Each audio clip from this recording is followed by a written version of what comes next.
Good morning. Welcome to my garden, Lilac Hill.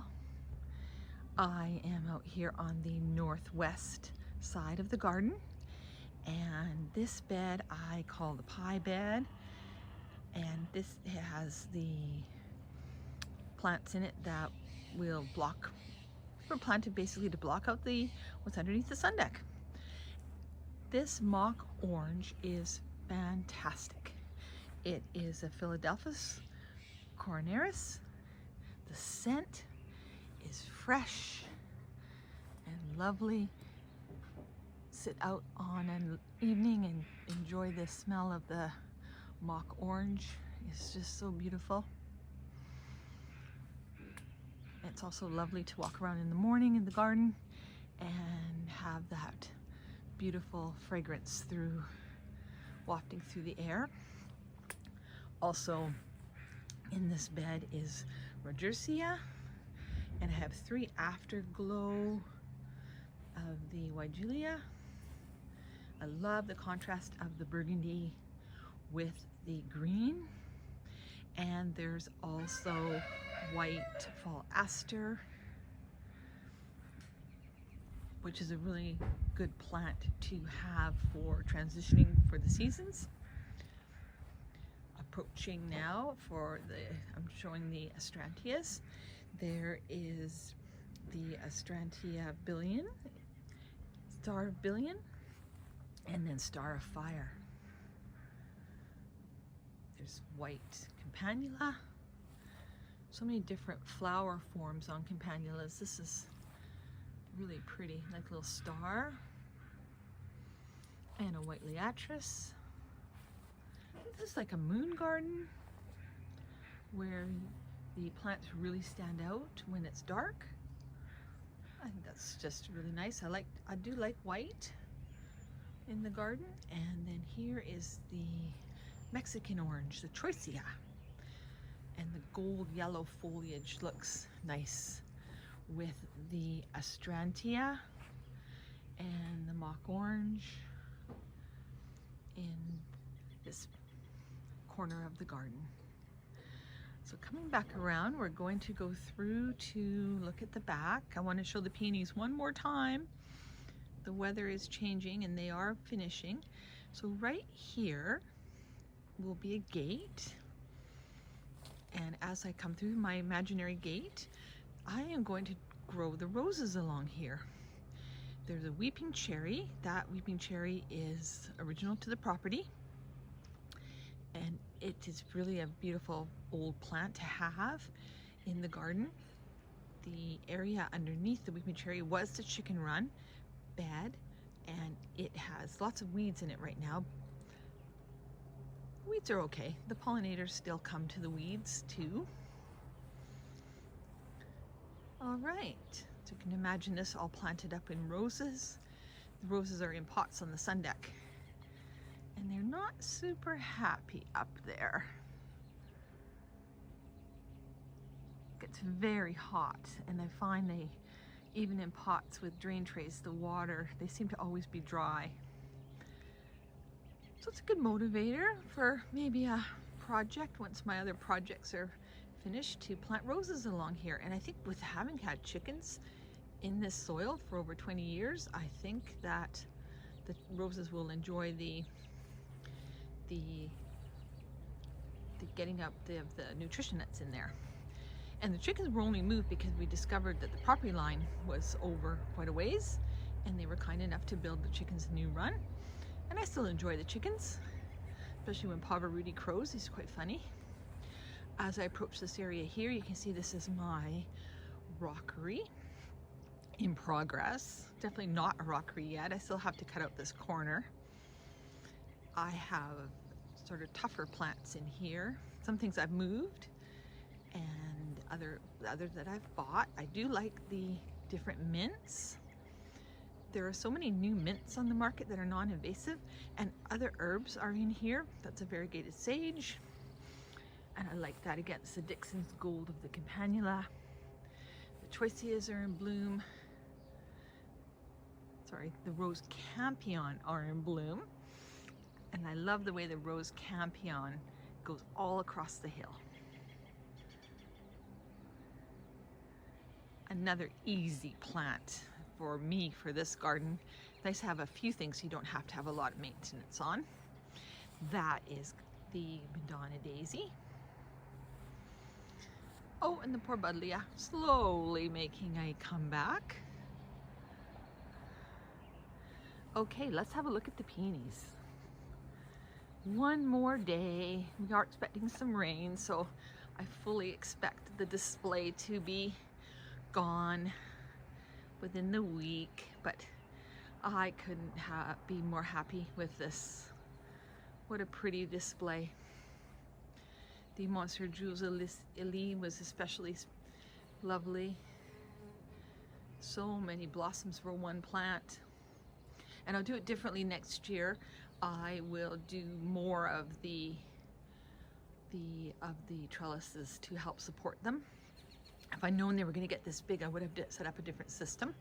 Kansas, just finishing. The bees are still trying to get the pollen.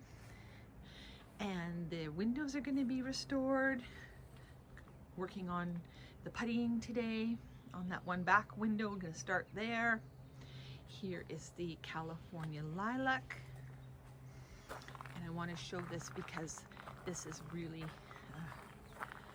a plant that the bees come to. It's a very good plant for wildlife. I'm hoping the hedge will be a place where birds will nest. This plant here is an interesting plant. This is a Telechia speciosa, and it is also known as a heartleaf oxeye. It will bloom yellow. Very large leafed plant. Another tough plant, dies back to the ground. And I don't see it in other gardens, maybe because it's more of a coarser plant for the border. I really like it. I think it's unusual. Blooms yellow, which looks dark yellow, which looks really nice against the blue as the California lilac finishes. There's a dark purple geranium in here. Another liatris. This is coming just into bud there. Is the Culver's root. And I'm trying to get the camera to focus on the little bud. I'll show that as it gets bigger. That's Culver's root Erica.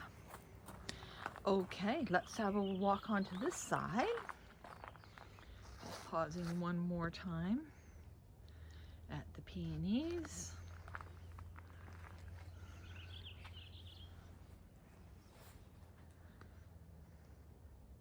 Beautiful. The red peony did open.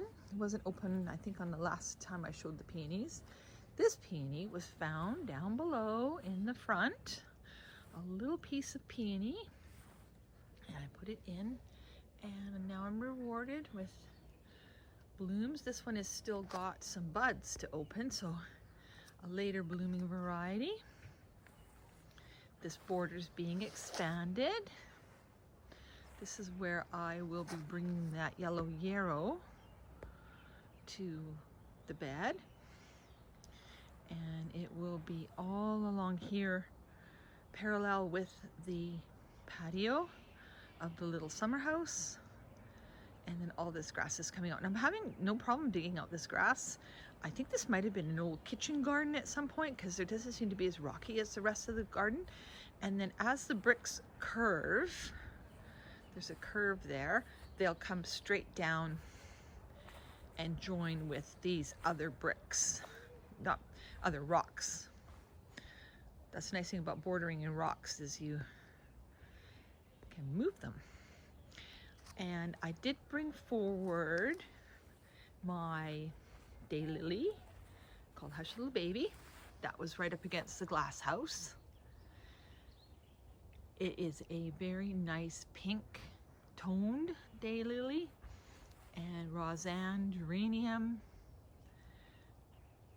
This is called Mr. Goodbud. It's a new sedum. And this is really fun. I love the name Mr. Goodbud. More of the dark geranium with the Killiamolus, astrantia, probably a cutting of one of the other, or a division of one of the other astrantias, and then I just put in this white delphinium. And I think the white delphinium is going to look really nice once the peonies are done, when the plant gets a bit bigger. I really enjoy veronicastrum virginicum in the garden. I have a number of them. There is Erica, Lavender Towers, and the little Cupid that I just showed on the other side. The bees really enjoy coming to the Culver's root plants. The daisies are getting ready to open, and the dwarf of the little smoke bush is in here. And I'll do more of this bed once the daisies open, but I do want to show one more plant in here that is just so nice. And it is right here, coming into focus. And that is my delphinium, and is a Magic Fountains dark blue dark bee. It's just been a really good year for plants. It's been a good combination of just the right amount of sun, just the right amount of rain. And I really think delphiniums are going to be a good plant to have for when the peonies finish. So I'm adding more. There's the glass house. Really nice. And again, windows will be starting to be restored. And we will continue to work on the glass house once the plants are a little bit more finished, so we can put a ladder in there safely. Okay, panning around, I want to show one more area. And let's just have a look at this yellow poppy. See a bee in there going for the flowers. Isn't that pretty? Okay. Let's look at the Clematis. This one is Pink Fantasy. It is on both sides of the wire. I think it's absolutely beautiful against the dark of the heuchera. There's another Clematis in this pot that's joining with the Lily de Lyon, which will bloom later in the summer. But this is the star of the Clematises right now. Pink Fantasy. Little portulaca in a pot for fun. There is the Will Goodwin, just finishing.